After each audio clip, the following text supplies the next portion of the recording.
Progressive education by John Dewey. Progressive education means చాలా brief గా చెప్తాను నేను. I told you everybody has a prior knowledge in any subject. మనకి ఏదైనా ఒక సబ్జెక్ట్ తీసుకుంటే డెఫినెట్ గా మనం అందులో యాప్టిట్యూడ్ తోటి చదువుకునేందుకు వచ్చాం కనుక we'll have some prior knowledge in that subject. And now we are coming to know of certain new things. We are going to acquire certain new knowledge. మనం we develop our existing knowledge with reference to the new knowledge received. ఇది progressive education అంటాం. అంటే progressing in the education basing on the knowledge already possessed.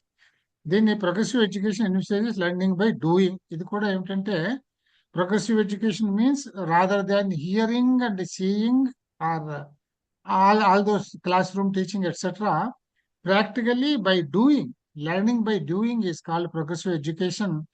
He gave the he అంటే who John డ్యూయే. ఈ పేర్లు గుర్తుండాలండి, ఇవి matching లో ఇస్తారు. ఇవి వాళ్ళ థియరీ ఏమిటి, ఆ థియరీ తాలూకు ప్రపోనెంట్ ఎవరు అనేది, names of proponents and theories ఇచ్చి మ్యాచ్ చేయమంటారు కనుక గుర్తుండాలి. John Dewey he gave the cooperative learning theory. Cooperative learning theory అంటే ఏమిటంటే new knowledge is built on prior knowledge acquired through learning. ఇప్పుడే నేను మీకు చెప్పాను, we have some prior knowledge and whatever we acquire afresh new knowledge that is to be built up on the existing knowledge. This is what is called cooperative learning theory. It is working of a student cooperatively with other students of different abilities. Students అందరూ ఒకలా ఉండరు కనుక వేరు వేరే వాళ్ళకి వేరు వేరు capacities ఉంటాయి కనుక ఈ అందరితోని కలిసి వర్క్ చేయడం వల్ల కొందరు మన వల్ల నేర్చుకుంటారు, మనం మనకంటే ఎక్కువ తెలిసిన వాళ్ళ వల్ల నేర్చుకుంటాం. This is what is called cooperative learning. Constructivism lays focus on personal experience as the basis of acquiring new knowledge. ఇక్కడ రెండు చూసుకోవాలి మీరు.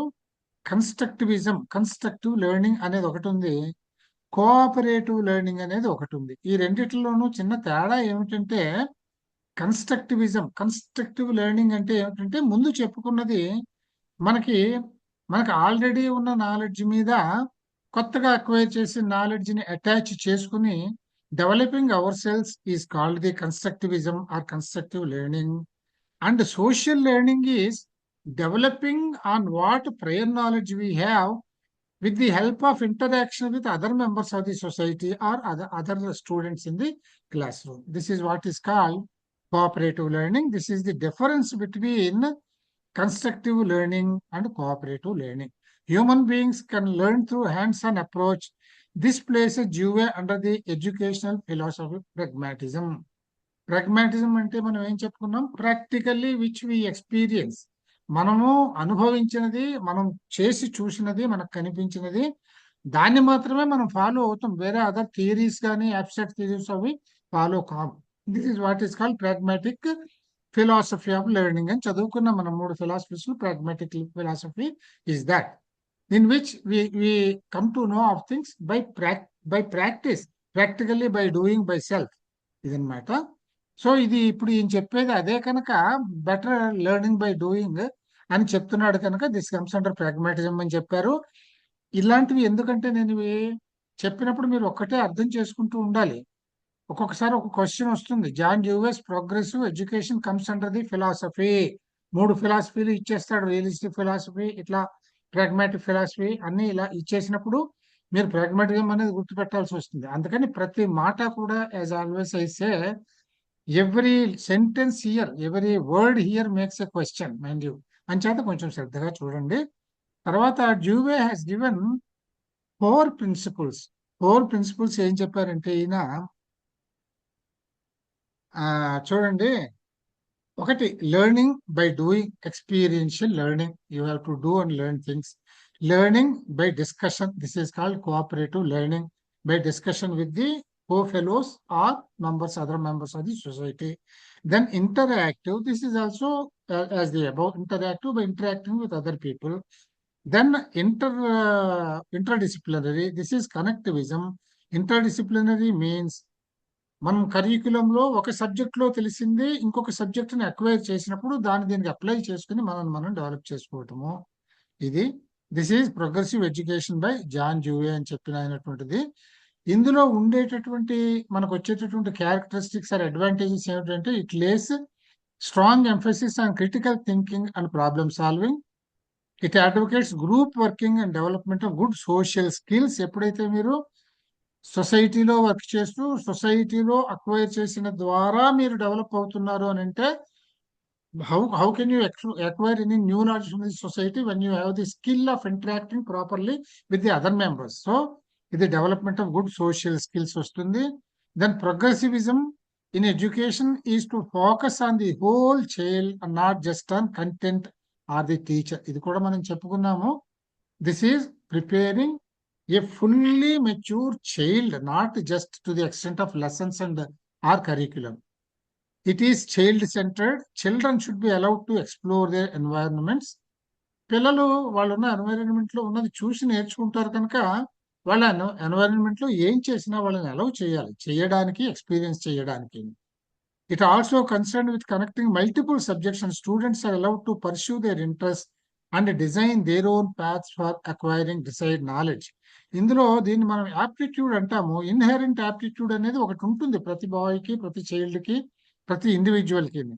We must allow individuals to grow in their own line, in their line of interest. అప్పుడు వాళ్ళు బాగా shine అవుతారు. అంతేగాని మంచిగా మ్యూజిక్ మీద ఇంట్రెస్ట్ ఉన్నవాడిని తీసుకొచ్చి నువ్వు పెయింటింగ్ నేర్చుకోరా మొదలు పెట్టిస్తే వాడికి ఎక్కదు, వాడికి మ్యూజిక్ మీద ఇష్టం.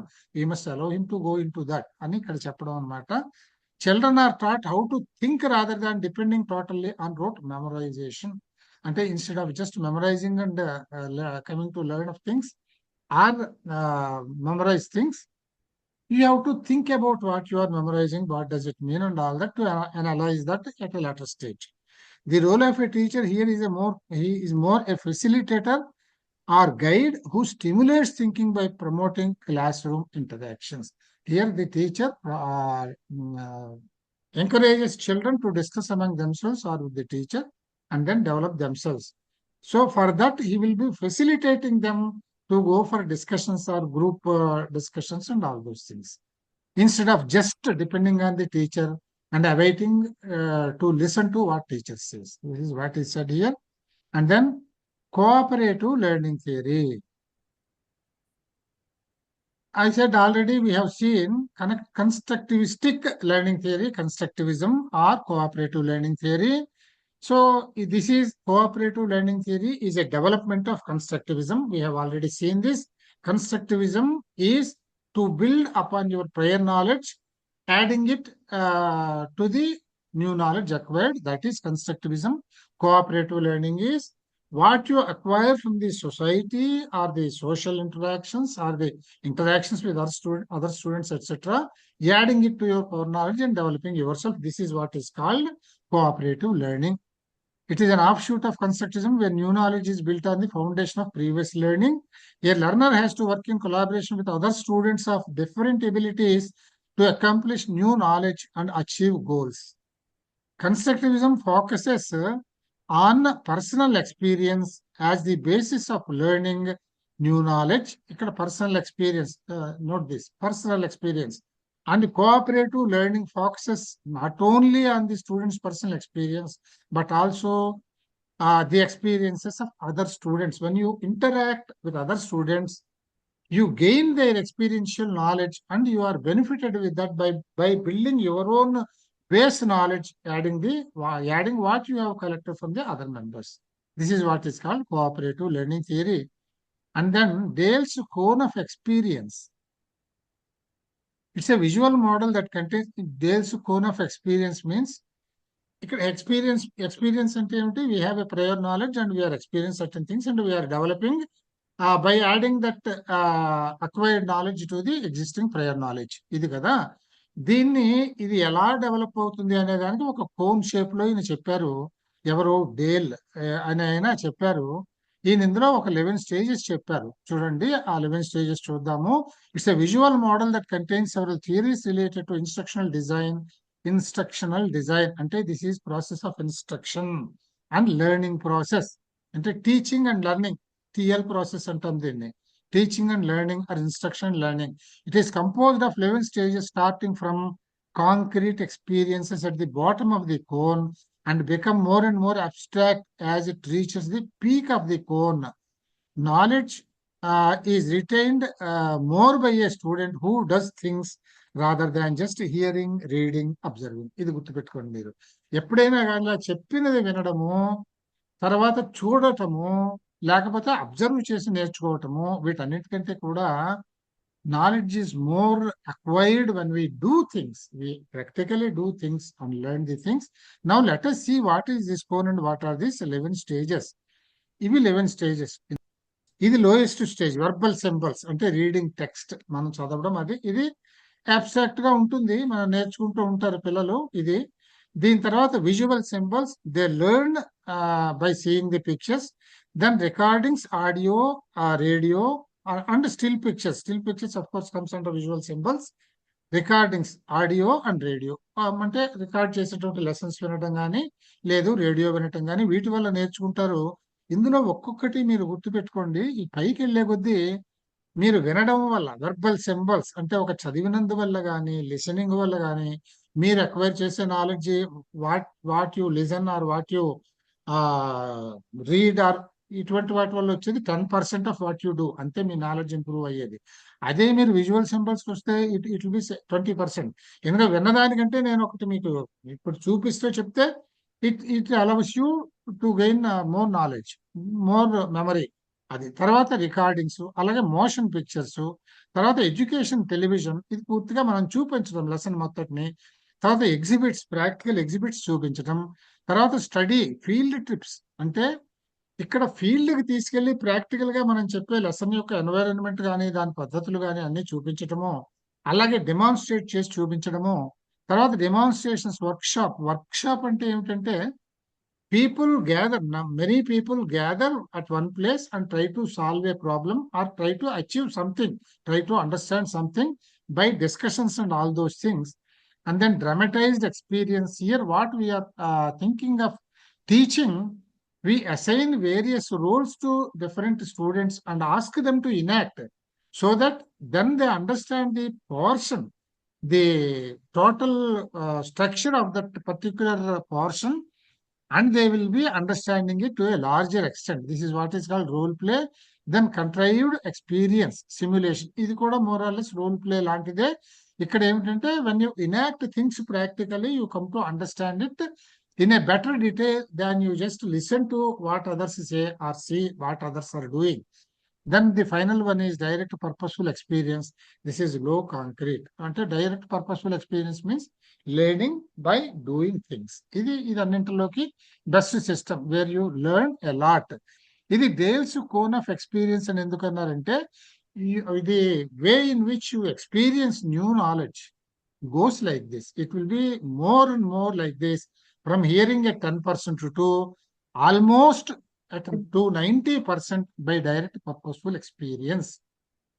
విన్నందువల్ల, చదివినందువల్ల 10% నాలెడ్జే మిగిలితే బుర్రలో, చూసినందువల్ల అయితే 20% మిగిలితే, ఈ ఎడ్యుకేషనల్ టూల్స్, డెమాన్స్ట్రేషన్స్ వల్ల ఒక 30% అవుతుంది అనుకుంటే, తర్వాత వర్క్షాప్ లో రావడము, డిస్కషన్స్, ఇంటరాక్షన్స్ వల్ల ఒక 50% అవుతుంది అనుకుంటే, contrived experience, role play, simulations వల్ల ఒక 70% నాలెడ్జ్ బాగా గుర్తుంటుంది, అక్వైర్ అవుతుంది అనుకుంటే, డైరెక్ట్ పర్పస్ఫుల్ ఎక్స్పీరియన్స్ వల్ల you gain 90% of what you are doing it. This is the advantage of learning by doing things.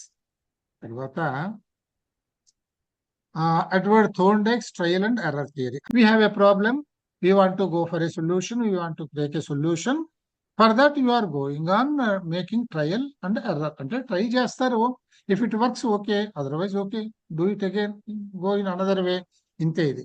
It represents the SR framework. SR framework అంటే stimulus reaction. ఇది stimulus response అని అంటాం. SR stimulus response. So stimulus response framework of behavioural psychology. మనం ఇక్కడ ఏం చేస్తామంటే, stimulus అంటే ఏదో ఒకటి, ఒక ట్రైనింగ్ థింగ్ ఒకటి ఇస్తాం. మనం ఇచ్చినప్పుడు అవతల నుంచి రెస్పాన్స్ ఎలా ఉంటుంది అనేది మనం చూస్తాము అనమాట. మనం అనుకున్న రెస్పాన్స్ వచ్చింది అనుకోండి, the stimulus which you are giving to get that response is okay. మీరు అనుకున్న రెస్పాన్స్ రాలేదనుకోండి, you try another stimulus, you try to go in another way of teaching. అప్పుడు you give the response. So you go on doing this experiment by changing your stimuli until you get the response you expect from the thing being trained.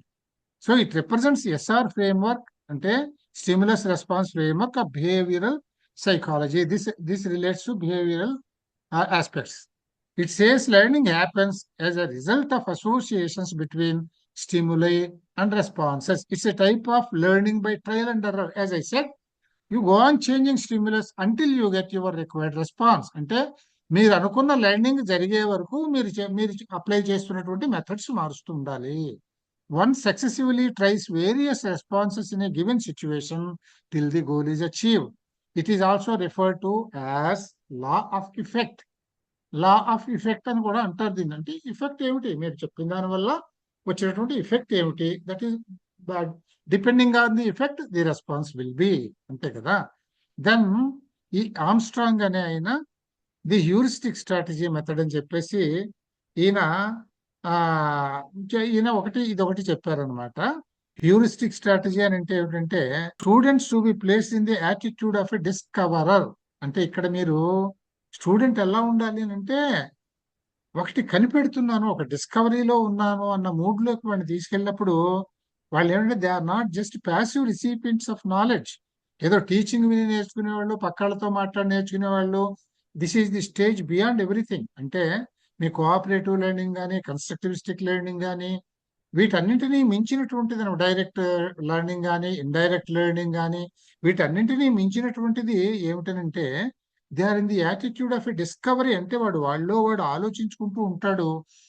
ఎక్కువ ఆ ఇతరుల సహాయం మీద పెద్దగా ఆధారపడాడు. కొంత guidance తీసుకుంటే తీసుకోవచ్చు గాక, ఆధారపడకుండా తనే as if is discovering something new అంత చక్కగా నేర్చుకుని ఆయన ఈ goes for the solutions to problems. అటువంటి వాడు ఇంకెప్పుడు ఫెయిల్ అవ్వడు, దాన్ని మర్చిపోడు, అది గుర్తుండిపోతుంది అనమాట. So this strategy is called heuristic strategy. This has been propounded by Armstrong. తర్వాత బిహేవియరిస్టిక్ థియరీస్. మనం ఇప్పుడు కాగ్నిటివిస్టిక్ థియరీస్ చూసాము. అందులో నుంచి ఎక్కడికి వచ్చామండి ఇప్పుడు? ఇంతవరకు కాగ్నిటివ్ థియరీస్ అవన్నీ. ఇక్కడ నుంచి బిహేవియరిస్టిక్ థియరీస్ లోకి వచ్చాం మనం. దీని తర్వాత ఏమొస్తుంది? కాగ్నిటివ్ ప్లస్ బిహేవియరిస్టిక్ థియరీస్ లోకి పెడతాం. ఇట్లా ఉంటుంది సీక్వెన్స్. ఇది ఈ షార్ట్స్ అన్ని కూడా నేను మీకు మళ్ళీ నెక్స్ట్ వీక్ 2 classes లో బ్రీఫ్ చేసి చెప్తాను నేను మీకు. డోంట్ వరీ, గుర్తుంటాయి ఈ మాటలు, ఇబ్బంది ఏం లేదు. So now we have coming to the behavioristic theories. Behavioristic theories లో ది ఫస్ట్ వన్ ఈ behavioristic theories means this comes under conditioning or training. ఇటువంటివి ఇందులోకి వస్తాయి. అంటే బిహేవియర్ ని మనం సెట్ చేయడం ద్వారా టీచింగ్ చేయడము అనమాట. This normally happens in case of children or in case of pet animals. అట్లా జరుగుతుంది అనమాట. సో ఇందులో మొట్టమొదలు చెప్పిన ఆయన ఇవాన్ పావ్లోస్ క్లాసికల్ కండిషనింగ్ అని చెప్పాను. దీని గురించి మీకు ఎక్కువగా నేను చెప్పక్కర్లేదు, బహుశా చదవక్కర్లేదు కూడా. ఎందుకంటే మీకు నేను క్యాట్ బెల్లు లేదు, డాగ్ బెల్లు బ్రెడ్ అంతే. ఒకసారి బ్రెడ్ పెట్టి గంట కొడితే ముందు అది ఏమిటో అర్థం కాకుండా మామూలుగా వస్తుంది, గంట కొట్టే బ్రెడ్ తింటుంది. ఇంకో రెండోసారి 2-3 రోజులు గడిచిన తర్వాత ఓహో గంట కొట్టిన దగ్గర బ్రెడ్ ఉంటుంది అని అర్థమవుతుంది. తర్వాత మీరు గంట కొట్టగానే పరిగెత్తి వస్తుంది, పాపం బ్రెడ్ ఉందని లేకపోయినా కూడా. See this is what is called conditioning. It's a theory where learning happens unconsciously. ఇక్కడ ఆలోచన ఉండదు, దానికి ఆలోచన ఉండదు, just getting used to the signal అంతే. ఇక్కడ it is a stimulus response. ఇక్కడ స్టిమ్యులస్ ఏమిటి? గంట కొట్టడం. మీరు గుర్తుపెట్టుకోండి, మెథడ్ అనేది ఇదే. నేను గంట కొట్టడం అనేది స్టిమ్యులస్. రెస్పాన్స్ అంటే ఏమిటంటే గంట కొట్టడం అనేది పరిగెత్తుకొస్తుంది. నువ్వు గంట కొట్టడంలో ఉద్దేశం ఏమిటి? దాన్ని పిలవడమే కదా. సో అంతే, దట్స్ ఆల్. అది వచ్చేసింది. మీరు పిలవడానికి గంట కొట్టారు, that is the stimulus given by you and it responded in which way you wanted. అది మీ దగ్గర రావాలి, గంట మీద అనుకున్నావు, అది వచ్చేసింది. So you got your response. It is a stimulus response based conditioning. This is what is called conditioning. నేను మీకు చెప్పాను టీచింగ్, ట్రైనింగ్, కండిషనింగ్, వీటిలో చాలా చాలా టర్మినాలజీ అంతా చెప్పి డెఫినేషన్ చెప్పాను నేను మీకు. ఓకే, వస్తాయి, మళ్ళీ ఒకసారి చూద్దాం. He explained through the dog, bell and bread model. There are 3 stages in classical conditioning. ఇందులో క్లాసికల్ కండిషనింగ్ లో 3 స్టేజ్లు ఏమిటంటే బిఫోర్ ఎక్విజిషన్, అంటే మీరు స్టిమ్యులస్ ఇవ్వడం, అది ఎలా రెస్పాండ్ అవ్వాలి అనేది అసలు ఆ పద్ధతి ఇంకా మొదలు పెట్టక ముందు.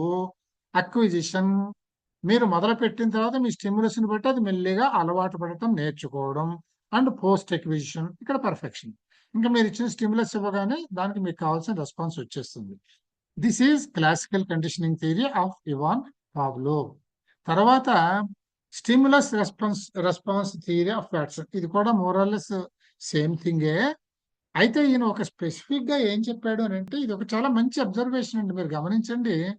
మన all transactions in our life go in the model of stimulus response. ఇంతకంటే మన బిహేవియర్ అనేది లేదు. This is what is behavioural psychology. మనం అంతా కూడా అంటే ఇక్కడ నేను చెప్పే ఫిలసాఫికల్ పాయింట్ ఉంటే, we never behave as what we are. మనం ఏమిటో మనం అలా ఉండాలి. మనం ఎప్పుడు ఎదరవాళ్ళని బట్టి ఉండకూడదు. ఎదరవాళ్ళని బట్టి ఉంటే you are just following the stimulus response theory.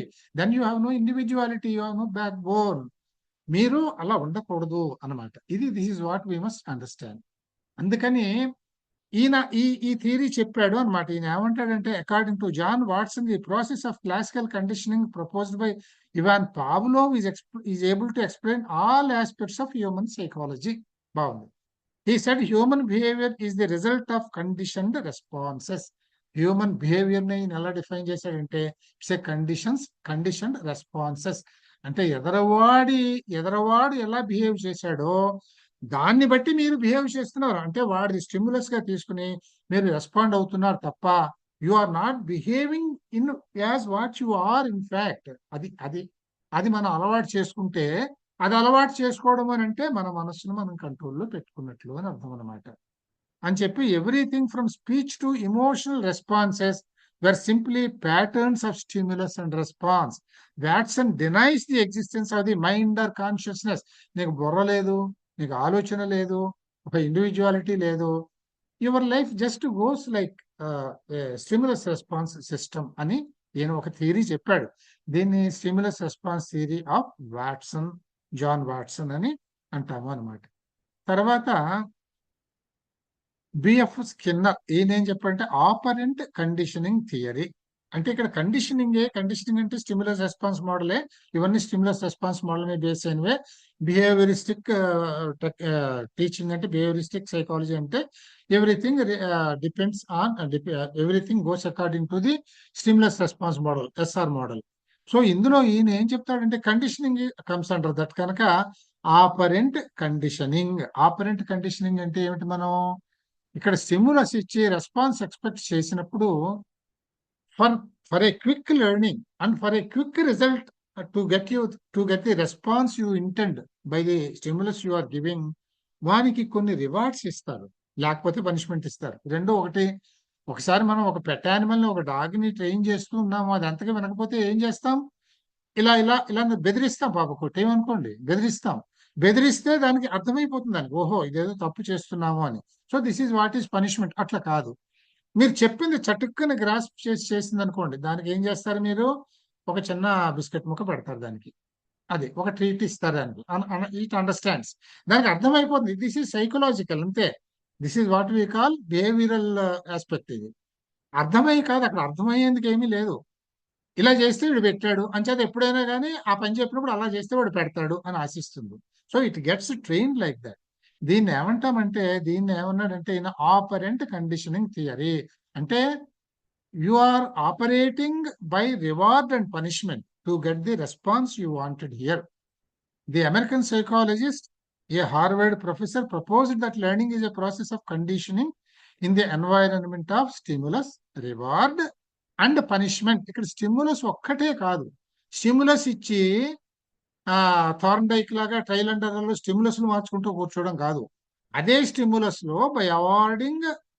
By giving rewards or by awarding punishments, you will try to get the response you wanted. ఇది అనమాట. So in the environment of stimulus, reward and punishment, this is also called instrumental conditioning. He is the proponent of అంటే ఈయన organisation behaviour అంటే human resources లో వస్తుంది, ఇది సైకాలజీలో వస్తుంది కనుక ఈయన అందులో ఒక థియరీ ఒకటి పెట్టాడు అనమాట. The theory is called reinforcement theory of motivation in organizational behaviour. Organizational behaviour అంటే you have a big company or a big factory, big workshop where many people will be working, how to motivate them to get best results, best productivity. And it can be by reinforcement can be by awarding or అంటే by awarding gifts or by awarding punishments. ఇంకా చెప్పినా వినకపోయిన వాడికి, correct గా లేని వాడికి punishment ఇవ్వాల్సిందే. ఇది ఏది కూడా కాదనడానికి లేదు. తర్వాత కర్ట్ లెవిన్స్ చేంజ్ మోడల్ అని అంటాం. ఈ చేంజ్ మోడల్ అనేది కర్ట్ లెవిన్ దేనికి చెప్పారంటే, ఈయన మీరు ఎప్పుడైనా కానీ ఆ ఒక మనిషి కొంచెం అంటే especially when you come here, it comes in the case of adult learners. Adult learners లో ఏం జరుగుతుందంటే, వాళ్ళు కొన్ని కొన్ని సెంటిమెంట్స్ కి, కొన్ని కొన్ని బిలీఫ్స్ కి అలా ఫిక్స్ అయిపోయి ఉంటారు వాళ్ళు తొందరగా. ఇప్పుడు అంటాం చూడండి, 50 ఏళ్ళు వచ్చి ఇంకేంటి వీడు చెప్పేది, వీడు ఏం మారుతాడు అని అంటాం. అటువంటి వాళ్ళ కేసులు అనమాట ఇవి. They are firm on certain things they believe in, అంతే. వాళ్ళు దాని నుంచి మారరు వాళ్ళు. కానీ వాళ్ళని మార్చాల్సిన అవసరం ఉంది అనుకోండి, మనం మార్చదలుచుకున్నాం, ఓకే. ఎప్పుడైనా ఎవరినైనా మంచి దారిలో పెట్టాలనుకోవడం తప్పు కాదు కదా. అప్పుడు ఏం చేయాలి అని అంటే, ఈయన ఏమన్నాడంటే, a model to cause change in behavior model is given in 3 steps by Kurt Lewin. Unfreezing, changing and refreezing. అంటే ముందే ఏం చేస్తారంటే, మీరు వాడు ఒక బిలీఫ్ లో ఉన్నప్పుడు, అరే అది తప్పు ఇది అని చెప్పారు అనుకోండి, వాడు చచ్చినా మీ మాట వినడు. ఎందుకంటే వాడి బిహేవియర్ అది, వాడి సైకాలజీనే అది. వాడు మీ మాట వినడు, వాడు ఫిక్స్ అయిపోయాడు. ఇప్పుడు మీరు ఏం చేస్తారు, ఇక్కడ ఏం చేస్తామంటే, ముందు వాడి బిలీఫ్ లోకి మనం వెళ్తాం వాడి బిలీఫ్ లో వెళ్ళి, ఆ బిలీఫ్ గురించి మనం అనలైజ్ చేస్తాం, అర్థం చేస్తాం. ఇందులో ఇవి షార్ట్ కమింగ్స్, ఇవి డ్రాబ్యాక్స్ అని చెప్తాం. ఇది బాగానే ఉందిరా, కానీ ఇది చిన్న డ్రాబ్యాక్ ఉంది, ఇంతకంటే బెటర్ ఏమైనా చేయగలమా అని మెల్లిగా కన్విన్సింగ్ చేస్తే వాడు ఏమవుతాడంటే, ఈ slowly melts, he comes down from his అంటే he will be released from his that fixation అయిపోయిన దాన్ని, ఆ బిలీఫ్ లో నుంచి కాస్త కాస్త లూజ్ అయ్యి కొంచెం మెత్తపడతాడు, బయటకు వస్తాడు. This is what is called అన్ఫ్రీజింగ్. అంటే వాడు ఒక బిలీఫ్ లో ఫ్రీజ్ అయిపోయిన వాడిని మీరు ముందు వాడిని అన్ఫ్రీజ్ చేస్తారు. వాడు అన్ఫ్రీజ్ అయ్యి వస్తున్న కొద్దీ, ఓకే ఈ చిన్న షార్ట్ కమింగ్ ఉంది, దీనికి ఏం చేయగలం, ఇలా చేస్తే బాగుంటుందా, అలా చేస్తే బాగుంటుందా అంటూ, we introduce a new model in him, changing, we try to change him. First we try to unfreeze him, we try to relax him from the belief on which he is damn fixed. అప్పుడు మెల్లిగా మనం వాడికి చెప్పుకొని వాడిని change చేసే ప్రయత్నం చేస్తాము. Change చేసిన తర్వాత అట్ పాయింట్ ఆఫ్ టైం, అవునండి ఇది బాగుంది అనే స్టేజ్కి వాడు వచ్చినప్పుడు, then we so press on that what we have already given the change model, దాన్ని ప్రెస్ చేసి దాన్ని ఫిక్స్ చేసేస్తాం. Again we freeze him in to this new model. దీన్ని అన్ఫ్రీజింగ్, చేంజింగ్ అండ్ రీఫ్రీజింగ్ అని అంటాం. దిస్ ఇస్ కర్ట్ లెవిన్స్ చేంజ్ మోడల్. ఇందులో ఇవన్నీ నేను ఏదో కొంచెం ఇంట్రెస్ట్ సరదాగా చెప్తున్నాను, ఇప్పుడే మొదలెట్టామని డీటెయిల్ గా ఇంత చెప్పక్కర్లేదు దీనికి. ఇక్కడ మీకు ముఖ్యంగా మీకు పరీక్షలకు పనికొచ్చినంత వరకు ఏమిటంటే, Kurt Lewin's model involves the following steps అని ఏవో 4-5 ఆప్షన్స్ ఇస్తే మీరు అన్ఫ్రీజ్, చేంజ్ అండ్ రీఫ్రీజ్ అనేవి చెప్పగలగాలి. అది గుర్తుండాలి ఒకటి. తర్వాత ఇక్కడ కర్ట్ లెవిన్, స్కిన్నర్, థార్న్డైక్ ఇట్లా పేర్లు ఇచ్చి, ఇక్కడేమో operant conditioning theory, change model ఇట్లా ఇస్తే మ్యాచ్ చేయగలగాలి. అంతవరకు తెలిస్తే చాలు. నేను చెప్పిన ఇంత అక్కర్లేదు. ఇన్ఫాక్ట్ వీటిలో ఒక్కొక్క దాని గురించి తెలుసుకోవాలంటే ఒక్కొక్క దానికి ఒక్కొక్క గ్రంథం ఉంది. అది ఎలా అన్ఫ్రీజింగ్, అది ఈజ్ ఇట్ సో ఈజీ? మనం చెప్పుకున్నంత సులభం కాదు, అది ఇంపాసిబుల్, చాలా కష్టం అది. But of course anything is not impossible, but near impossible. దానికి చాలా కష్టపడాలి, దానికంతా ఎలా చేయాలి అనేది పద్ధతులు ఉంటాయి. మనం అవన్నీ చదవటం లేదు, because we are not going in to the subject of psychology, we are only for the NET examination. ఇంతవరకు ఈ టెర్మినాలజీ అర్థం కావాలి, వాట్ ఈజ్ వాట్ అనేది తెలియాలి, which is connected with what అనేది మనకు గుర్తుండాలి. రేపు గుర్తుండడం అంటే అదృష్టం, మనం రేఖాలు చేయక్కర్లేదు, మీ కళ్ళ ముందు ఉంటాయి కనుక ఇది అర్థం చేసుకుంటే గుర్తొస్తే టిక్కులు పెడితే సరిపోతుంది. ఓకేనండి. తర్వాత ఇప్పుడు మీకు చెప్పాను నేను, మనం కాగ్నిటివిస్టిక్ థియరీస్ చూసాము, బిహేవియరిస్టిక్ థియరీస్ చూసాము. Now we have come to ఈ రెండు కలిపినవి, బిహేవియరిస్టిక్ థియరీ అండ్ కాగ్నిటివిస్టిక్ థియరీ. ఇది ఇంపార్టెంట్, ఎక్కువగా దీని మీద క్వశ్చన్స్ ఎగ్జామినేషన్ లో వస్తూ ఉంటాయి. మొదటిది మాస్లోస్ హియరార్కీ ఆఫ్ నీడ్స్ అని అంటారు ఇక్కడ. అంటే ఇందులో ఏముంటుందండి, కొంత బిహేవియరిజం అంటే మన సైకాలజీని బట్టి మనం ఏమేమి ఇంటెండ్ చేస్తామో, నాకు ఇది కావాలి, నేను ఇది సాధించుకోవాలి అనుకునే కోరికలు కొన్ని ఉంటాయి. మీకు తెలుసును, మనం కావాలనుకునే కోరికలు తీరిపోయిన తర్వాత ఇంక మోటివేషన్ ఏముంటుంది? ఇప్పుడు తిండి లేనివాడు ఉన్నాడు, ఓ బెగ్గర ఉన్నాడు, నాకు ఏదైనా కొంచెం తిండి తినేటందుకు ఏర్పాటు అయిపోతే బాగుండు అనుకుంటాడు. ఆ ఏర్పాటు జరిగింది అనుకోండి, ఆ ఏర్పాటు కోసం వాడు చాలా ట్రై చేస్తాడు, వాడు చాలా ప్రయత్నం చేస్తాడు, కష్టపడతాడు. ఏర్పాటు అయిపోయింది, వాడు రెగ్యులర్ గా ఒక తిండి వచ్చే ఏర్పాటు జరిగిపోయింది. ఇంకా వాడు తిండి కోసం ఎందుకు కష్టపడతాడండి? The motivation in him to earn food or to make certain arrangements for himself to get food పోతుంది. అది తర్వాత ఏమొస్తుంది? ఉండటానికి ఒక ఇల్లు కావాలి, మంచి బట్టలు కావాలి, ఇట్లా ఇట్లా పెరుగుతూ ఉంటాయి కదా. ఇవన్నీ ఏమిటి? Behaviouristic needs at a stage.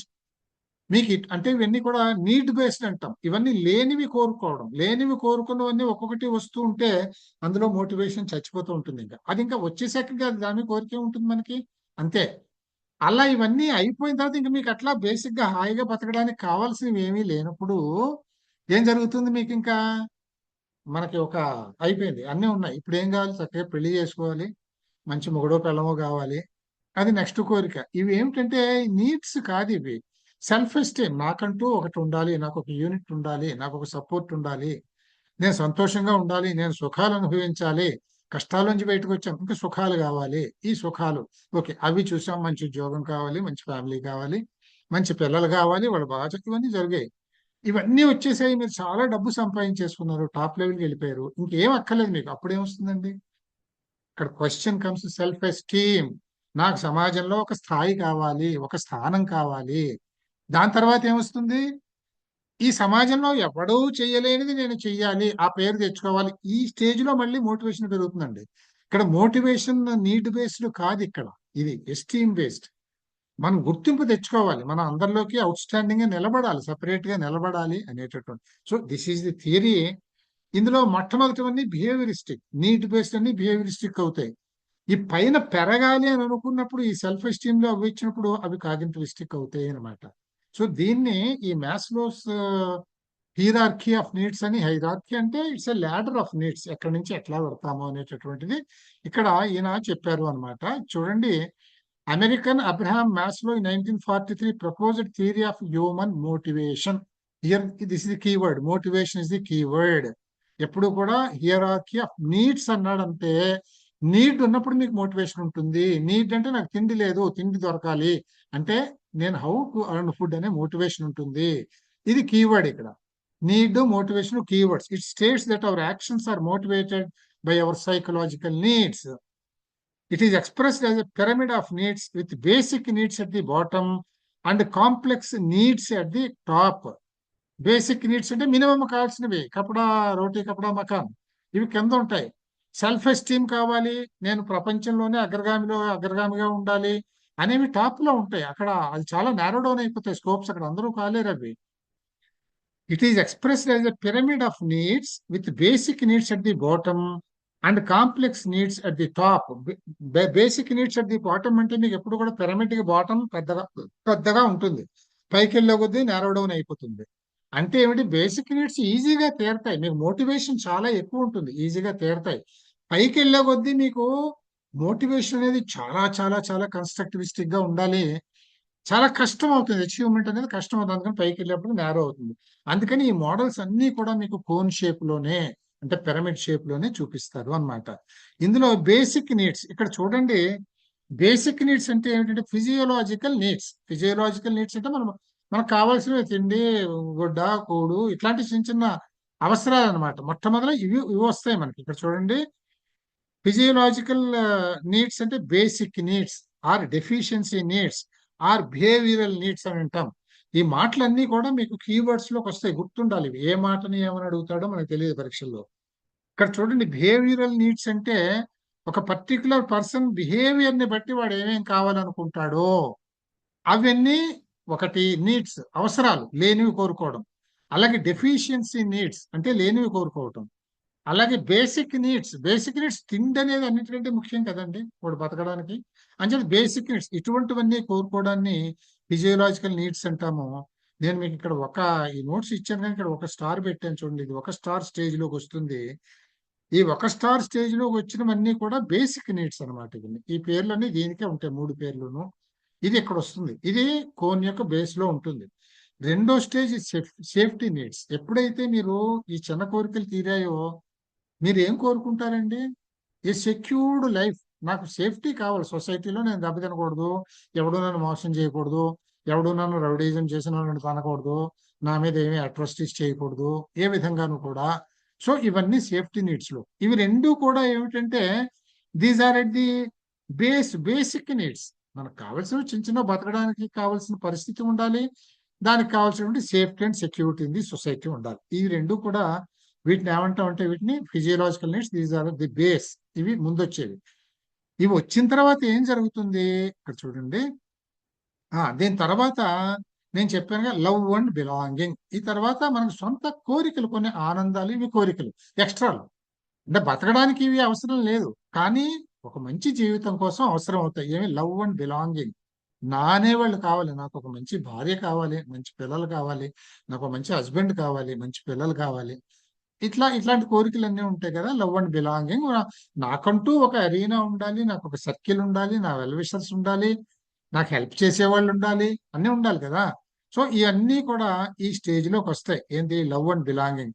దీని తర్వాత ఏంటి? ఇవన్నీ ఉన్న తర్వాత వీళ్ళ దగ్గర వచ్చి ఇవన్నీ కుదిరిన తర్వాత మనకి ఒక లెవెల్ వస్తుంది. అంటే వి వాంట్ సెల్ఫ్ ఎస్టీమ్ అంటాం దీన్ని, అంటే ఆత్మగౌరవం. అంటే మనం ఇవన్నీ ఏర్పాటు చేసుకుంటే మనం we have become the leader of a small arena, అంతే కదా. In a small group we have become the leader. Then as a leader we want a recognition. మనకు ఒక గుర్తింపు కావాలి అనుకుంటాం, ఒక గౌరవం కావాలి అని అనుకుంటాం ఆ గ్రూప్ లో. దీన్ని what we call self esteem. ఈ love and belonging and esteem అనేవి సెకండ్ స్టేజ్. వీటిని ఏమంటాం అంటే psychological needs, deficiency needs, behavioural needs. ఈ డెఫిషియన్సీ నీడ్స్, బిహేవియరల్ నీడ్స్ అనే దాంట్లో తేడా ఏముండదు, ఇవే పేర్లు దీనికి పెట్టచ్చును. ఇవి ఫిజియలాజికల్, ఫిజికల్ గా కావాల్సినవి. ఈ రెండు సైకలాజికల్, ఇవి ఫిజికల్ గా అక్కర్లేదు బతకడానికి, ఇవి అవసరం లేదు. గుర్తింపులోనూ పెద్ద పెద్ద సరదాలు అక్కర్లేదు, సుఖాలు అక్కర్లేదు, కానీ అవి మనం సైకలాజికల్ గా కోరుకుంటాం మినిమం కోరికలు తీరిపోయాక. So this is what is called, these two are called psychological needs. ఇక్కడ సెల్ఫ్ యాక్చువలైజేషన్. సెల్ఫ్ యాక్చువలైజేషన్ అంటే ఏమిటంటే ఇక్కడ మీకు ఇవన్నీ కుదిరిపోయిన తర్వాత ఇప్పుడు ఏంటి, మనం అందరికంటే టాప్ లో ఉండాలి, నాది టాప్ మోస్ట్ అచీవ్మెంట్ ఉండాలి అనేది. దీన్ని growth or fulfilment need or cognitive needs అంటాం. చూడండి ఈ కింద 4 కూడా బిహేవియరిస్టిక్, మీరు చూసారో లేదు, బిహేవియర్ నీడ్స్. సో ఈ కింద 4 బిహేవియరిస్టిక్ స్టేటస్. ఈ సెల్ఫ్ యాక్చువలైజేషన్ అనేది కాగ్నిటివ్ నీడ్. అది కాగ్నిటివ్ నీడ్. ఇక్కడ మీకు ఏమిటి, బ్రెయిన్ వర్క్ ప్రారంభమైంది, మీకు ఐడియాలు వస్తున్నాయి, ఎలా గ్రో అవ్వాలి అని అనుకుంటున్నారు, మీకు మీ ఐడియాలజీస్ ఏమైతే ఉన్నాయో వాటిని ఎలా ఫుల్ఫిల్ చేసుకోవాలి అనుకుంటున్నారు. దీనికోసం మీరు అందరికంటే పైన ఉండాలి అని ప్రత్యేకంగా మళ్ళీ మోటివేషన్ ఇంకో దారి పెట్టింది. ఇక్కడ ఇవన్నీ దొరికే కొద్దీ మోటివేషన్ చచ్చిపోతుంది, ఇక్కడికి వచ్చేటప్పటికి మోటివేషన్ అనంతంగా పెరిగిపోతుంది, దాంతోపాటు ఎఫర్ట్ పెరుగుతుంది, కాగ్నిటివ్ వర్క్ పెరుగుతుంది. సో ఇది కాగ్నిటివ్ స్టేటస్ అవుతుంది అనమాట.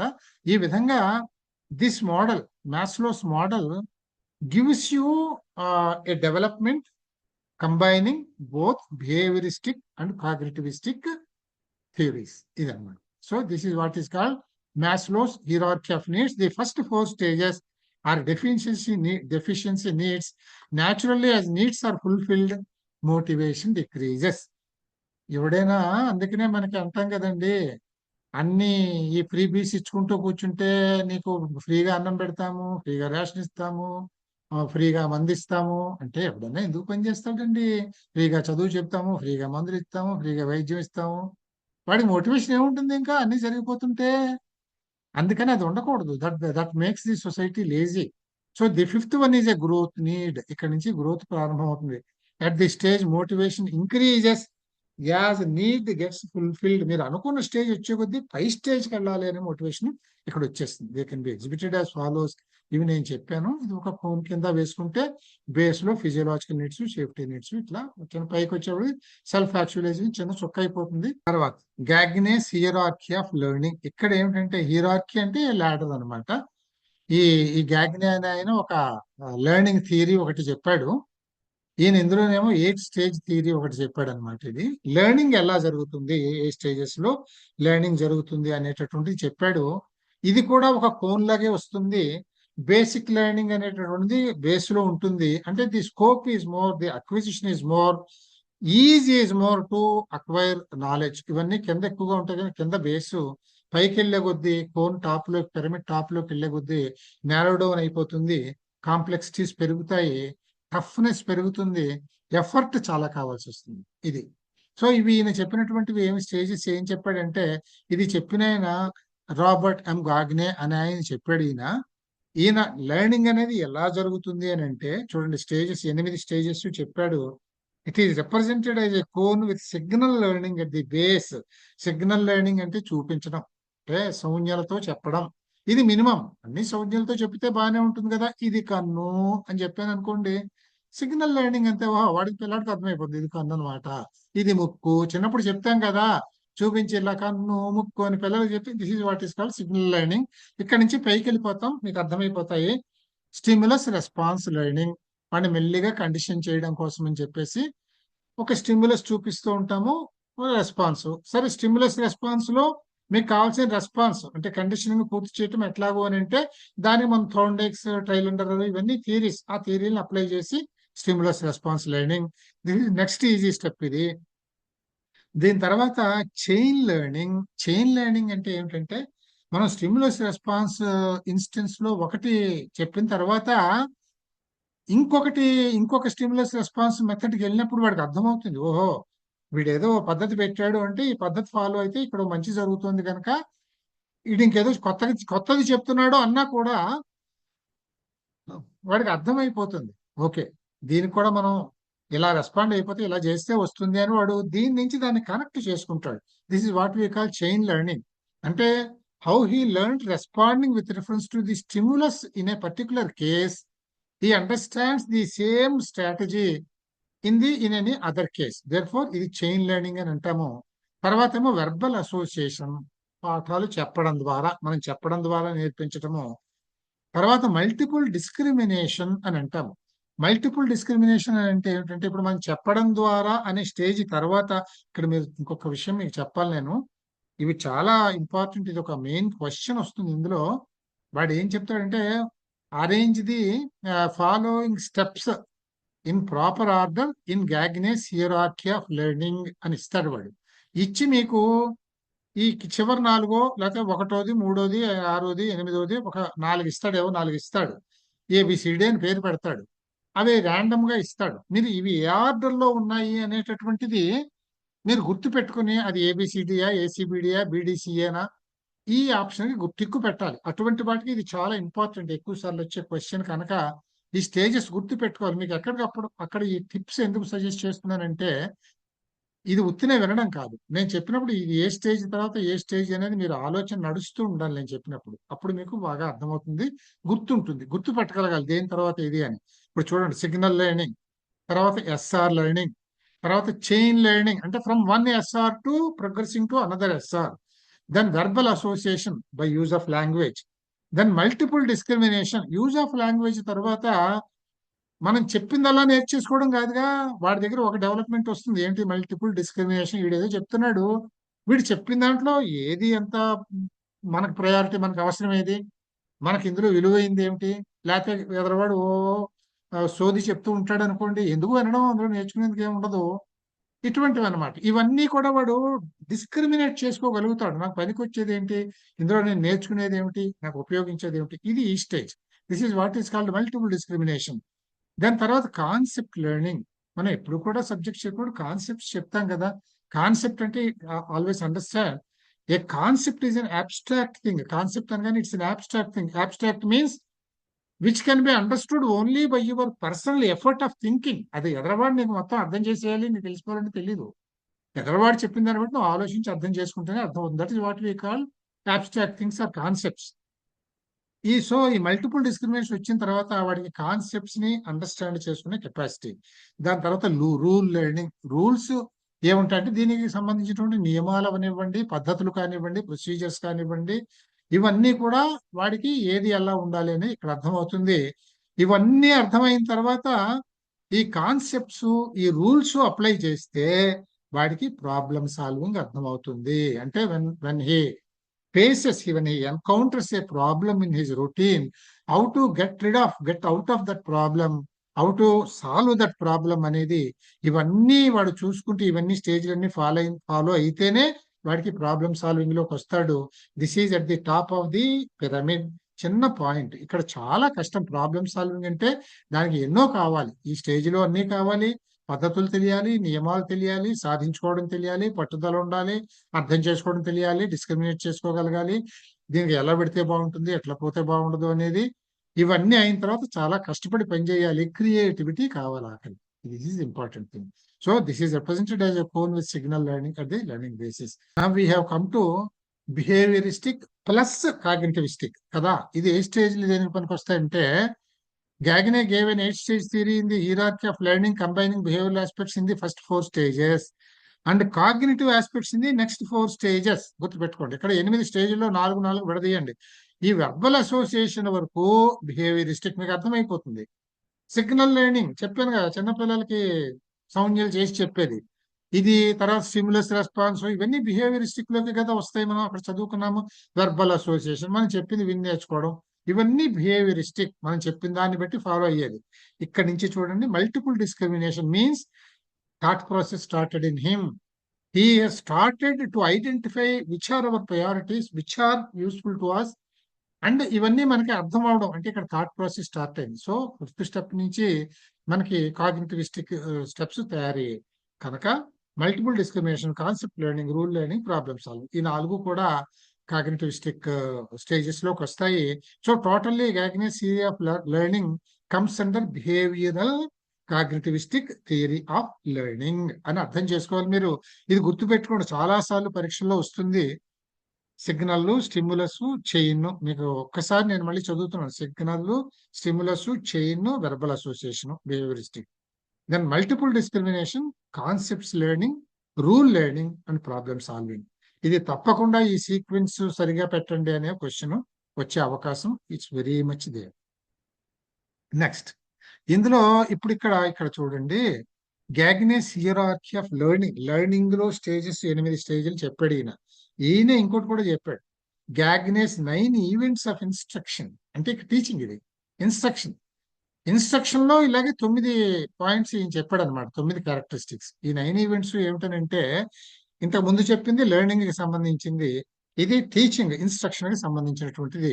ఇందులో ఏం చెప్పాడంటే, అంటే ఈవెంట్స్ ఆఫ్ ఇన్స్ట్రక్షన్ మీన్స్ నేను మీకు పాఠం చెప్తున్నాను, నేను మీకు పాఠం చెప్తున్నాను అని అంటే, ఈవెంట్స్ అంటే అర్థం ఏంటి? నా పాఠం ఎఫెక్టివ్ గా ఉండాలి, నేను చెప్పేది మీకు అర్థం కావాలి, ఇంట్రెస్టింగ్ గా ఉండాలి, వినాలి అనిపించాలి, మీరు వినాలి, నేను చెప్పింది అర్థం కావాలి, అది మీకు ఎక్కాలి, అది మీలో ఫిక్స్ అవ్వాలి, ఇదంతా జరగాలి. అంటే there are 9 steps in which this teaching has to go. This is gaining attention. మొట్టమొదటి చేయాల్సినటువంటి పని ఏమిటంటే, I must be able to gain the attention of the students.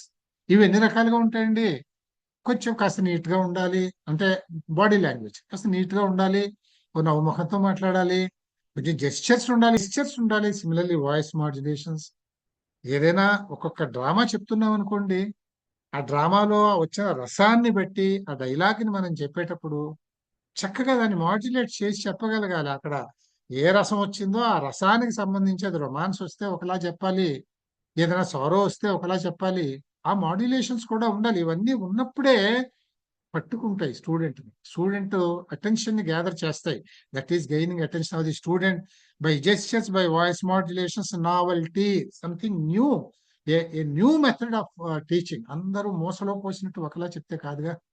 Then surprise, దీన్ని ఏమంటామంటే there should be disclosure.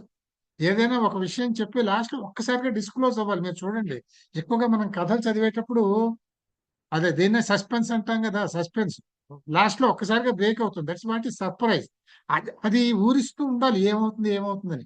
Thought provoking questions. ఎప్పుడైతే మధ్యలో మనం questions వేస్తామో చెప్పేవాడు టీచరు, ఇన్స్ట్రక్టరు, ఆ క్వశ్చన్స్ వచ్చినప్పుడు వాడు ఆలోచించాలి కనుక తప్పనిసరిగా అటెన్షన్ పే చేస్తాడు. This is the first stage. Next, informing learner of the objectives. నేనేం చెప్తాను, అసలు నేనేం చెప్పబోతున్నాను అన్నయ్య, మీకు నేనేం చెప్పబోతున్నాను, నేను ఎందుకు చెప్పబోతున్నాను అనేది నేను ఎలా చెప్పగలగాలి అని అంటే, the objective of my teaching నేను ఎలా చెప్పగలగాలి అని అంటే, that should increase your inquisitiveness. అమ్మో ఇంత ఉందా, ఇది మనం నేర్చుకోవాలి అని మీలో ఒక ఇంక్విజిటివ్నెస్ పెంచగలగాలి. ఎప్పుడైతే ఇంక్విజిటివ్నెస్ ఉందో, you gain interest to learn it. And then stimulating recall of prior knowledge. నేను ఎప్పుడైతే నేను స్టూడెంట్స్ లో చెప్తా, మనం డిఫరెన్షియేటెడ్ టీచింగ్, డిఫరెన్షియేటెడ్ లెర్నింగ్ ఉంటాయి అని చెప్పాం. అంటే all students are not of the same calibre. వేరువేరుగా ఉంటారు. టీచర్కి ఉండాల్సినటువంటి స్కిల్ ఏమిటి ఇందులో, ఏ స్టూడెంట్ లెవెల్ ఏమిటి అనేది తెలియాలి. అంటే వాడి prior knowledge in that particular నేను చెప్తున్న సబ్జెక్ట్ లో ఏమిటి అనేది నాకు తెలియాలి. దాన్ని బట్టి వాడిని ఒక్కొక్కడిని అడ్రస్ చేసి క్వశ్చన్స్ వేసి వాడిని పులప్ చేసుకుని అందరినీ ఒక లెవెల్కి తీసుకురావాలి. చివరికి నా పాఠం పూర్తయ్యేటప్పుడు అందరూ ఒక లెవెల్కి రావాలి. ఇది జరగాల్సింది. దీన్ని ఏమంటామంటే inquiring and identifying prior knowledge and adding new information. అంటే ఎవడికి ఎంతవరకు తెలుసునో అది తెలుసుకొని దాని మించి ఫర్దర్ బిల్డప్ చేయాలి. ఒకడికి అక్కడి నుంచి బిల్డప్ చేయగల వాడికి కొంచెం ఎక్కువ తెలిసింది అనుకోండి, అక్కడి నుంచి కొంచెంసేపు చెప్తే సరిపోతుంది. Then presenting content. ఇంకా నేను చెప్పేది చెప్పాలి, ఎలా ప్రజెంట్ చేస్తాను. ఇప్పుడు నేనైతే మీకు నా నోట్స్ నేను మీకు ఇక్కడ షేర్ చేసి ప్రజెంట్ చేస్తున్నాను. లేదు నేను ఇప్పుడు మీకు ఇక్కడ ఇలా బొమ్మలు గీసి చూపిస్తూ కూడా నేను చెయ్యొచ్చు. నేను లేదు హైలైట్ చేసి ఇది ఇంపార్టెంట్ అని కూడా నేను చెయ్యొచ్చు. ఇవన్నీ కూడా నేను చెయ్యొచ్చు అనమాట. లేదు ఒక ఎయిడ్స్ ఏదైనా నేను విజువల్ గా టీవీలోనే చూపిస్తున్నాను కదా, నేను ఏదైనా చూపించి ఇగో this is my electronic pen, దీంతో నేను I will show you everything, I can draw pictures and all that on the system అని నేను చెప్పగలుగుతాను అనమాట. సో ఇవన్నీ ఇక్కడ వస్తాయన్నమాట through use of variety of methods and aids. Then providing guidance. అంటే నేను ఏదైనా ఒకటి చెప్పాను అంటే ప్రతిదానికి ఎగ్జాంపుల్స్ చూపించగలగాలి. ఒకవేళ ఏదైనా ఒక విషయం చెప్తానప్పుడు అర్థం చేయడానికి దాన్ని by supporting with small stories or small incidents, a real time things చెప్తూ నేను చెప్పొచ్చు. లేదు I can show certain images or I can ask you to enact and do certain things. దీన్ని బట్టి నేను గైడెన్స్ ఇచ్చి నేను చెప్పేది మీకు అర్థమయ్యేలా చేయొచ్చు. ఇక్కడ నేను అంటే నా ఉద్దేశం ఇన్స్ట్రక్షన్ కనుక యాజ్ అన్ ఇన్స్ట్రక్టర్ అని అర్థం అన్నమాట. Then eliciting performance. ఎప్పటికప్పుడు మనం ఏంటంటే గుడ్డిగా చెప్పుకుంటూ పోతే ఉపయోగం ఏముంది, వాళ్ళకి ఏమొచ్చిందో లేదో మనకు తెలియదు కదా. అందుకని వాళ్ళ దగ్గర క్వశ్చన్ ఆన్సర్స్ సెషన్స్ పెట్టాలి, అసైన్మెంట్స్ పెట్టాలి, క్వశ్చన్ ఆన్సర్స్ పెట్టాలి, ఇవాల్యుయేట్ చేయాలి ఎవడెక్కడ ఉన్నాడు అని. Based on the evaluation we have to pull up things, pull up people, pull up the students. Then providing feedback. వీళ్ళకి ఫీడ్బ్యాక్ ఇవ్వాలి. ఒక్కొక్కడిని ఫీడ్బ్యాక్ ఎలా ఇవ్వాలి? There are so many varieties of feedbacks. ఒక్కొక్కడిని మెచ్చుకుంటాం, మెచ్చుకోవాల్సి వస్తుంది, ఒకరిని తిట్టాల్సి వస్తుంది, ఒకరిని గొప్ప ప్రమాణం చేశారు అనాల్సి వస్తుంది, ఒకరిని ఓకే ఇట్స్ ఓకే అని అనాల్సి వస్తుంది. ఇవన్నీ రకరకాల ఫీడ్బ్యాక్స్. ఈ ఫీడ్బ్యాక్ ఆ స్టూడెంట్ ని బట్టి ఇవ్వాలి, సిచ్యువేషన్ ని బట్టి, స్టూడెంట్ ని బట్టి, హిజ్ లెవెల్ ఆఫ్ అచీవ్మెంట్ ని బట్టి, హిజ్ లెవెల్ ఆఫ్ పర్ఫార్మెన్స్ ని బట్టి చెప్పాల్సి వస్తుంది. Then assessing performance. అంటే మనకు తెలుసు కదా పరీక్షలో స్లిప్ టెస్ట్ లా, క్వార్టర్లీయా, హాఫ్ ఇయర్లీయా ఇలా పెట్టుకొని మనం అసెస్ చేయడము వాడి పర్ఫార్మెన్స్ ని and his knowledge and his learning ఎంతవరకు వచ్చింది అనేది. Then enhancing retention and transfer. ఈ నేర్చుకున్నదంతా వాడు గొర్రలో పెట్టుకుని ఎక్కడైతే దీన్ని అప్లై చేసి వాడు లబ్ధి పొందాలో, అంటే ఎక్కడైతే వాడికి ఒక ప్రాబ్లం వచ్చి ఈ నాలెడ్జ్ని ఉపయోగించుకోవాల్సిన అవసరం వస్తుందో, ఈ ఈ రిటైన్ చేసుకున్న నాలెడ్జ్ని వాడు, ఈ ఎన్హాన్స్ చేసుకుని రిటైన్ చేసుకున్న నాలెడ్జ్ని వాడు రిలీజ్ చేసి ఉపయోగించుకోవాల్సి వస్తుంది. అప్పుడు వాడికి కావాల్సిన ప్రాబ్లమ్స్ వాడికి సాల్వ్ అవుతాయి. These are the 9 events of instruction given by Gagne. తర్వాత ఫీడ్బ్యాక్స్ ఉంటాయని చెప్పాను. ఈ ఫీడ్బ్యాక్స్ కూడా దీని మీద కూడా క్వశ్చన్స్ వస్తూ ఉంటాయండి పరీక్షలో ఎక్కువగాను. మొట్టమొదటిది, these are some of the models of feedbacks. Almost these are mostly widely used feedbacks అనమాట సిస్టమ్స్ లో. ఒకటి కన్ఫర్మేటరీ ఫీడ్బ్యాక్. కన్ఫర్మేటరీ ఫీడ్బ్యాక్ అంటే just conveying to the learners that they did what they have to do. అంటే ఇక్కడ ఏం చేస్తామంటే complacent అనమాట. అంటే ఏం చెప్తామని, నేను ఏదో పాఠం చెప్పాను, మీకు అర్థమైందా అని ఏదో అడిగాను, మీరు ఫ్లాట్ గా మీరు సమాధానం చెప్పారు, ఓకే ఓకే నేను చెప్పినంత వరకు బాగానే ఉంది కదా అనుకొని ఓకే రైట్ బాగానే అర్థమైందా అంటారు, అయిపోతుంది అనమాట. This is confirmatory feedback. Okay నేను చెప్పింది you grasp well, that's all. Good అని అన్నాను, ఇక్కడ గుడ్ అని అన్నాను నేను. Okay okay it's okay, you learn, you have done your part, అంతే అంతే మరి చెప్తాం. This is confirmatory feedback. Then evaluation feedback. Evaluation feedback అంటే ఇవాల్యుయేషన్ చేయడం అంటే ఇప్పుడు వాడు ఒక ఒక ఒక రెస్పాన్స్ ఇచ్చాడు, అంటే నేను అడిగిన దానికి ఒక రెస్పాన్స్ వచ్చింది నాకు, వాళ్ళ లెర్నింగ్ గురించి ఒక రెస్పాన్స్ తెలిసింది నాకు. ఆ లెర్నింగ్ ఓకే ఓకే అన్నాను అనుకోండి, అది కన్ఫర్మేటరీ ఫీడ్బ్యాక్. అలా కాకుండా యాక్యురసీ, వాడు ఎంత యాక్యురేట్ గా వాడు చెప్పిన దాంట్లో వాడు లెర్న్ చేసింది ఎంత యాక్యురేట్ గా ఉంది, వాడి పెర్ఫార్మెన్స్ ఆ యాక్యురేట్ గా లేకపోతే వాడిని ఏం చేయాలి, వాడు ఎలా కరెక్ట్ చేసుకోవాలి, వాడంతటి వాడు ఆలోచించుకొని, లేదు విత్ సమ్ గైడెన్స్, లేదు వాడంతటి వాడు ఆలోచించుకుని బయట నుంచి గైడెన్స్ లేకుండా వాడు ఎలా ఇంప్రూవ్ చేసుకోవచ్చు అనేది మనం చెప్తాం. ఇది ఇవాల్యుయేటివ్ ఫీడ్బ్యాక్ అంటాం.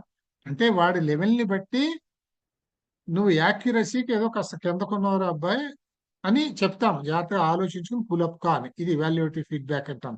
Then remedial feedback. Evaluative feedback లో వాడికి మనం సూచించి వదిలేస్తాము, వాడిని వాడు డెవలప్ చేసుకోవాలి. రెమిడియల్ ఫీడ్బ్యాక్ అంటే ఏమిటంటే ఇక్కడ రెమెడీ ఎవరికి కావాలండి, వెనకబడ్డవాడికి కావాలి. వీడు కొంచెం వెనకబడ్డ స్టూడెంట్ కూడా ఉన్నాడు. సో వాడి లెవెల్ మీకు తెలిసింది. తెలిసినప్పుడు ఏం చేస్తారు మీరు, వాడికి ఫీడ్బ్యాక్ ఎలా ఇస్తాడు టీచరు, వాడిని ఎలా ఇంప్రూవ్ చేసుకోవాలో గైడ్ లైన్స్ ఇస్తాం. We give him certain guidelines ఇచ్చి వాడిని ఒక డైరెక్షన్ ఇస్తాం. వాడికి ఈ డైరెక్షన్ ఇలా ఇలా వర్క్ చేయరు అబ్బాయి, you are lagging back, you will improve అని చెప్తాం. This is what is called remedial feedback. తర్వాత డిస్క్రిప్టివ్ ఆర్ ఎనలిటికల్ ఫీడ్బ్యాక్. ఇదేమిటంటే ఈ రెమిడియల్ ఫీడ్బ్యాక్ లో మనం ఏం చేస్తామంటే వాడికి స్టెప్స్ చెప్తామే కానీ పూర్తిగా సొల్యూషన్ ఎలా చేసుకోవాలి అనేది అంతా చెప్పం మనం. We'll give him some directives ఇస్తాము, ఈ లైన్ లో పోయి జాగ్రత్తగా చేసుకొని చెప్తాం. ఇక్కడ డిస్క్రిప్టివ్ ఆర్ అనలిటికల్ ఫీడ్బ్యాక్ అంటే ఏమిటంటే వాడి షార్ట్ కమింగ్స్ ఎక్కడెక్కడైతే చూడండి స్ట్రాంగ్ అవుతున్నాయి, పోను ఇవన్నీ కూడా డెఫిసిట్స్ స్ట్రాంగ్ అవుతున్న దగ్గర ఇక్కడ ఏమవుతుంది, డిస్క్రిప్టివ్ ఆర్ అనలిటికల్ ఫీడ్బ్యాక్ అంటే ఇక్కడ గైడెన్స్ ఇచ్చి రావడం కాదు, ఆ గైడెన్స్ ని ఇస్తూ దాన్ని ఎలా ఉపయోగించుకోవాలో, ఎలా డెవలప్ అవ్వాలో దానికి సూటబుల్ స్టెప్స్ చెప్పాలి. తర్వాత వాడు ఏ విధంగా లెర్న్ చేయాలి అనేది పూర్తిగా నేర్పించడం. This is descriptive analytical feedback. అంటే ఎనలిటికల్, నువ్వు ఇక్కడ ఎలా ఉన్నారా, ఇక్కడ ఈ స్టెప్ లో ఇలా చేయాలి, ఈ స్టెప్ లో ఇలా చేయాలి అని చెప్పడం అనమాట. తర్వాత self evaluation and peer evaluation. Self evaluation అంటే, పీర్ ఇవాల్యుయేషన్ అంటే ఏమిటంటే వాడిని నువ్వు చూసుకోరా అబ్బాయి నువ్వు ఎంత నేర్చుకున్నావు అని చెప్పడము. లేదు you compare your self with your peers, అంటే నీ ఫ్రెండ్స్ తో, నీ గ్రూప్ లో మిగతా వాళ్ళతో కంపేర్ చేసుకో, వాడెక్కడున్నాడు నువ్వెక్కడున్నాడు నీకు అర్థమవుతుంది కదా అని వాళ్ళకి ఫీడ్బ్యాక్ ఇవ్వడం. Then negative feedback. Negative feedback అంటే ఏమిటంటే వాడికి స్పెసిఫిక్ గా చెప్పడం. ఎన్నిసార్లు చెప్పినా ఇదే తప్పు చెప్తున్నావురా, నీకు అప్పుడు చెప్పాను కదా, నీకు అలా చేయమని చెప్పాను కదా, కరెక్ట్ యువర్ సెల్ఫ్ అని పాతవి ఏం తప్పులు చేశాడో గుర్తు చేసి నీకు అక్కడ చెప్పాను, మళ్ళీ అదే తప్పు ఇక్కడ చేస్తున్నావు, సరి చేసుకొని చెప్పడం నెగిటివ్ ఫీడ్బ్యాక్. పాజిటివ్ ఫీడ్బ్యాక్ అంటే ఏమిటంట, ఇక్కడ పాజిటివ్ ఫీడ్బ్యాక్ అంటే అమ్మా భలే చేసావా, వండర్ఫుల్, గుడ్ అనే మాటలు ఇక్కడ వస్తాయి అన్నమాట. ఇప్పుడు ఇవన్నీ వేరియస్ ఫీడ్బ్యాక్స్. ఈ ఫీడ్బ్యాక్స్ లో మీరు చూడండి ఏమిటంటే క్వశ్చన్ ఎలా ఉందంటే, ఒక చిన్న ఎగ్జాంపుల్ చెప్తాను నేను. The teacher said to the student that he has learnt very well and appreciated that he is very good అని అన్నాడు.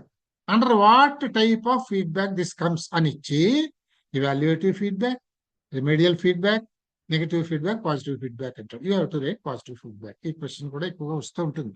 ఇట్లా ఉంటాయని ఒక ఉదాహరణకు చెప్పాను. ధన్యవాదాలు మహోదయ. ఓకేనండి, bye, good night, and tomorrow will meet again sharply and time అండి. Thank you, bye.